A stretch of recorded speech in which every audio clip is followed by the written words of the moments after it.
ابو مسعود انصاری رضی اللہ تعالیٰ عنہ کہتے ہیں کہ میرے ایک غلام نے غلطی کی تو میں کوڑے سے اس کو مار رہا تھا، تو مجھے اپنے پیچھے سے آواز آئی، اے ابو منصور، جتنا تجھے اس غلام پر قدرت حاصل ہے اللہ تبارک و تعالیٰ کو تجھ پر اس سے زیادہ قدرت حاصل ہے۔ کہتے ہیں پلٹ کر دیکھا تو نبی کریم صلی اللہ علیہ وسلم سے تو خوف اور دہشت سے روب سے کوڑا میرے ہاتھ سے گر گیا۔ میں نے کہا یا رسول اللہ گواہ رہیے گا میں نے اپنے غلام کو آزاد کیا۔ سرکار نے ارشاد فرمایا اگر تو اس کو آزاد نہ کرتا تو جہنم میں جاتا۔ نبی کریم صلی اللہ علیہ وسلم نے ہمیں سمجھا دیا کہ اللہ نے عارضی اور مجازی قدرت سے ہمیں نوازا ہے۔ عارضی دائمی قدرت اللہ کی ہے، مجازی کا مطلب حقیقی قدرت اللہ کی ہوتی ہے، ہمیں مجازاً اللہ نے قدرت عطا فرمائی۔ کبھی بھی اپنے آپ کو خدا مت سمجھیں، دعوی خدا ہونا کوئی نہیں کرے گا، لیکن بعض اوقات ہمارا طرز عمل ظاہر کر رہا ہوتا ہے، سامنے والے کو حقیر اور کمزور محسوس کرنا اور محسوس کروانا ثابت کر رہا ہوتا ہے، جیسے ہم نے اپنے آپ کو بہت بڑا قدرت والا سمجھ لیا ہے، اتنا کہ اب اللہ بھی میری گرفت نہیں کر سکتا، طرز عمل ظاہر کرتا ہے۔ اس سے وہ تمام بیٹھے ہوئے ٹارزن شوہر ذرا درس حاصل کریں جو ذرا بیوی سے نمک تیز ہو جائے، مرچیں تیز تو ناک پہ گھونسا مارتے ہیں، کھینچ کے تھپڑ مارتے ہیں، طلاق دے دوں گا تجھے، چھوڑ دوں گا، گھر چھوڑ کر آ جاؤں گا، تجھے اپنی اوقات پتہ چلے گی۔ او بھائی جتنی آپ کو اس پر قدرت حاصل ہے اللہ کو اس سے زیادہ آپ پر قدرت حاصل ہے۔ ہمارے پاس منصب ہوتا ہے، کوئی بیچارہ گاڑی کے آگے بھی آ گیا، ہم گارڈ سے کہتے اتر کے اس کی پٹائی کرو۔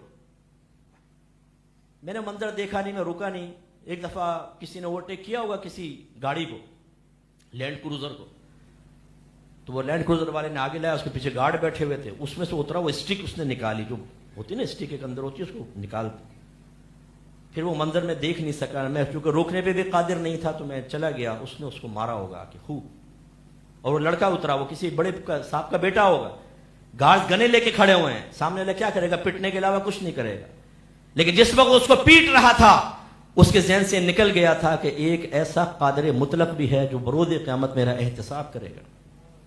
ایک صحابی نبی کریم صلی اللہ علیہ وسلم کی خدمت میں آیا، یا رسول اللہ میرے غلام غلطیاں کرتے ہیں، اس پر میں ان کو سزا دیتا ہوں، تو میرا اور آخرت میں ان کا کیا معاملہ ہوگا؟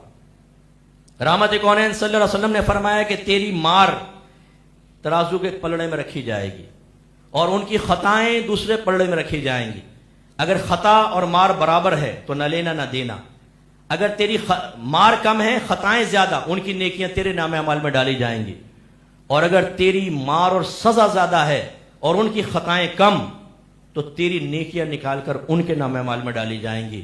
تو وہ صحابی روتے ہوئے وہاں سے رخصت ہو گئے۔ میرے بچوں، جو کمزوروں کو دیکھ کر اس کے دانت توڑ دیتے ہو، ناک پھوڑ دیتے ہو اور کارنامہ بیان کرتے ہوئے اپنے تو 5 کے دانت توڑے، کوئی ایک بات کہہ دے اپنے تو 7 نسلوں کو کھنگال دیتے ہیں، کون سا کمال کرتے ہو؟ ہماری بہنوں کو بھی سمجھائیں جو بعض اوقات ساس ہو کر پورے گھر پر سمجھتی ہیں کہ بیٹے سب فرما بردار ہیں، بہو پہ جیسا مرضی ظلم کرو میں کر لوں۔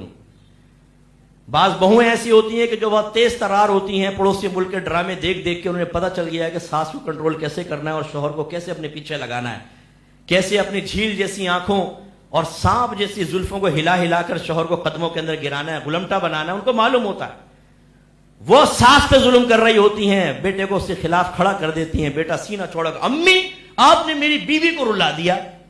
ہاں غلمٹے، تیری ماں کے آنسو تجھے نظر نہیں آ رہے، بیوی کو رلا دیا میری امی، میری بیوی بیچاری بڑی کام کرتی ہے، اور تم کتنے بہن بھائی تھے؟ 8۔ تیرے بچے کتنے ہیں؟ ابھی تو پیدا بھی نہیں ہوا، حاملہ بیوی ہے، تیری ماں نے 8 بچوں کی خدمت کی، وہ تجھے نظر نہ آئی، آج اپنی بیوی کے بارے میں کہہ رہا ہے، شرم نہیں آتی؟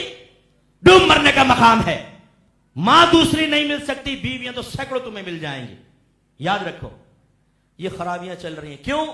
آدمی کے اندر زور آتا ہے، وہ سمجھتا ہے کہ میں قادر ہو چکا ہوں، معاذ اللہ اللہ تعالیٰ کی قدرت سے نگاہ ہٹتی ہے اور تباہ ہو جاتا ہے۔ اللہ کی قدرت کاملہ کو ذہن میں رکھیں۔